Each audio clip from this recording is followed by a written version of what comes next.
বাংলাদেশে এক মেয়ের প্রেমের টানে অবৈধ অনুপ্রবেশের দায়ে কুষ্টিয়া কারাগারে কারাভোগ শেষে দর্শনা চেকপোস্ট সীমান্তে বিজিবি বিএসএফ পতাকা বৈঠকে শেষে ভারতে ফিরলেন আফফান শেখ। সে ভারতের মুর্শিদাবাদ জেলার জলঙ্গি থানার সরকারপাড়ার ইসমাইল শেখের ছোট ছেলে।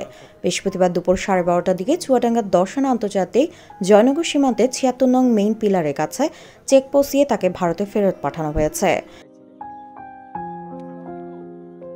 পুলিশ ও বিজিবি সূত্রে জানা গেছে, 2019 সালে কুষ্টিয়া দৌলতপুর সীমান্ত দিয়ে অবৈধভাবে কুষ্টিয়ার এক মেয়ের প্রেমের টানে অনুপ্রবেশ করে আফফান শেখ।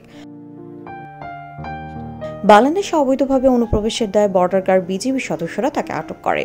বিজিবি সদস্যরা তাকে মামলা দিয়ে কুষ্টিয়া দৌলতপুর থানায় হস্তান্তর করে। পরে আফফান শেখকে 3 মাসের কারাদণ্ড দেয় আদালত। আফফান শেখের কাগজপত্র জটিলতার কারণে তাকে 3 বছর কারাগারে থাকতে হয়। কারাগারের সাজা ভোগ শেষে দুই দেশের হাই কমিশনের কাগজ আদান প্রদানে আইনি প্রক্রিয়া সম্পন্ন হয়।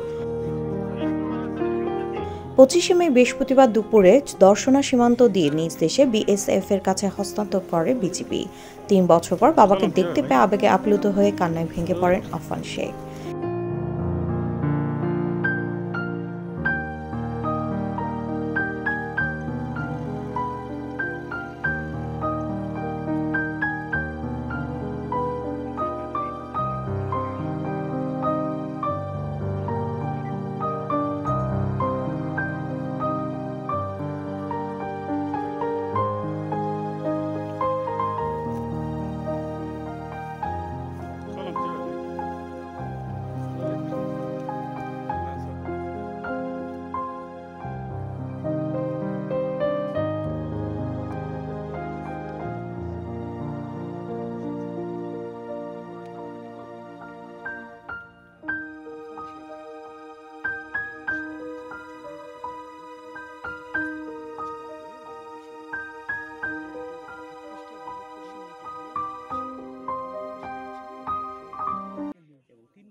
না, আমি কাস্টমসের জায়গায় কি করে করি? কাস্টম তো আমাদের জায়গায় করে দিয়েছে।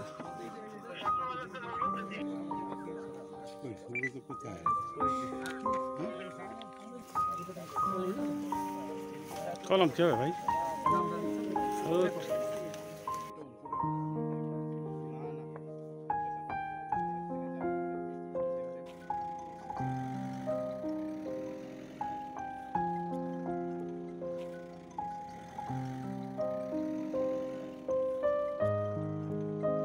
না, আমি কাস্টমসের জায়গায় কি করে করি? কাস্টম তো আমাদের জায়গায় করে দিয়েছে।